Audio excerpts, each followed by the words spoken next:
किसी कार्य को सफल होना या न होना इस बात पर निर्भर करता है कि वह कार्य कितने दृढ़ संकल्प के साथ किया जा रहा है। किसी कार्य को जितने अटूट विश्वास के साथ किया जाता है, उसके सफल होने की संभावना भी उतने प्रतिशत बढ़ जाती है। मैं आपको ऐसे ही एक दृढ़ संकल्प की कहानी सुना रहा हूँ। एक नदी के किनारे जंगल में एक छोटी सी चिड़िया रहती थी। उसने नदी के किनारे जमीन पर ही अपना घोंसला बना रखा था और घोंसले में चिड़िया के अंडे भी थे, लेकिन सागर के किनारे से थोड़ा दूर था। और एक दिन वह दाना चुगने के लिए दूर गई थी। दाना चुगकर जब वह चिड़िया वापस लौटी तो उसने देखा कि उसके अंडे और घोंसला दोनों ही वहाँ नहीं थे। उसने काफी इधर उधर ढूंढने की कोशिश की, लेकिन उसे अंडे नहीं मिले और न ही घोंसला मिला। अंडे सागर की लहरों के कारण पानी में समा गए थे।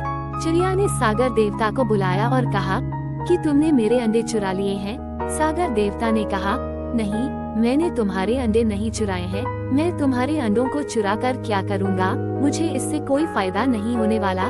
चिड़िया ने कहा, नहीं नहीं, मेरे अंडे तुमने ही चुराए हैं। मेरे अंडे वापस कर दो, वरना बहुत बुरा होगा। सागर ने छोटी सी चिड़िया को तुच्छ जानकर कहा, नहीं नहीं तो क्या हो जाएगा? चिड़िया ने कहा, अगर तुमने मेरे अंडे नहीं लौटाए तो मैं सागर को सुखा दूंगी। इस बात पर सागर देवता हंसने लगे और बोले, तुम बार बार जन्म लेकर भी ये काम नहीं कर पाओगी। चिड़िया ने कहा, वो मेरे अंडे थे और मैं उनकी माँ हूँ, और आपको पता है एक माँ अपने बच्चों के लिए क्या कर सकती है। मातृत्व में बहुत बल होता है। एक माँ की शक्ति को तुम नहीं जानते क्या? इस पर सागर देव हंसने लगे। जब सागर देवता नहीं माने तो चिड़िया ने सागर को सुखाने की ठान ली और अपनी चोंच से पानी भर भर कर दूर रेत में डालने लगी। चिड़िया को ऐसा करता देख सागर देवता ने कहा, चिड़िया रानी, ऐसा करके तुम्हें कुछ नहीं मिलेगा और सागर ऐसे सूखने वाला नहीं है। चिड़िया ने कहा, तुम मेरे सामने से हट जाओ। और वह अपने काम में लग गई। उसे पूरा विश्वास था कि वह अपनी मेहनत के दम पर पूरे सागर को सुखा देगी। उसे ऐसा करता देखकर सारे जंगल के पशु और पक्षी वहां आ गए। सबने बारी बारी से चिड़िया को समझाने की कोशिश की, लेकिन चिड़िया नहीं मानी। चिड़िया ने कहा, अगर तुम मेरा साथ दे सकते हो तो ठीक है, वरना यहाँ से चले जाओ। सभी पक्षी उसे समझाकर हार गए।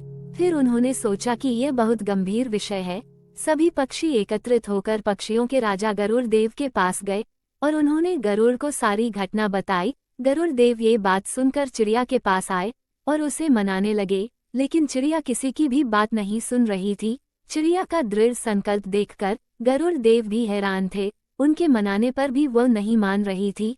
अब गरुड़ देव विष्णु लोक में गए और श्री हरि विष्णु को ये सारी घटना बताई और बताया कि कैसे एक चिड़िया अपने जीत पर अड़ी है कि वह सागर को सुखा देगी। विष्णु ने जब ध्यान लगाकर देखा तो उसके दृढ़ संकल्प को देखकर वो बहुत प्रसन्न हुए और उन्होंने सागर देवता को अपने पास बुलवाया और आदेश दिया कि आपको पीछे हट जाना चाहिए। चिड़िया का दृढ़ संकल्प देखकर मैं प्रसन्न हूँ। अगर तुम पीछे नहीं हटे तो दुनिया का कड़ी मेहनत से विश्वास उठ जाएगा। फिर सागर देवता को पीछे हटना पड़ा और चिड़िया को उसके अंडे लौटाने पड़े और इस तरह दृढ़ संकल्प के आगे सागर देव को हार माननी पड़ी।